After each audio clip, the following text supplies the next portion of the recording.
ഇയ്യോബ് അധ്യായം 14. സ്ത്രീ പ്രസവിച്ച മനുഷ്യൻ അല്പായുസുകാരനും ദുരിത സമ്പൂർണനും ആകുന്നു.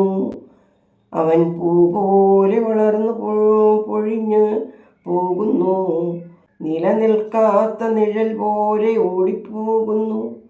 അവൻ്റെ നേരെയാണോ തൃക്കണ്ണുകൾ നോക്കുന്നത്? അവനെയാണോ നീ ന്യായവിസ്താരത്തിലേക്ക് വരുത്തുന്നത്? അശുദ്ധനിൽ നിന്ന് നിർമ്മലനെ ആര് തരും? ഒരുവനുമില്ല. അവൻ്റെ ജീവകാലത്തിന് പരിധിയുണ്ടല്ലോ. അവൻ്റെ മാംസങ്ങളുടെ സംഖ്യ നിന്റെ പക്കലിരിക്കുന്നു. അവന് ലംഘിച്ചുകൂടാത്ത പ്രമാണം നീ വച്ചിരിക്കുന്നു.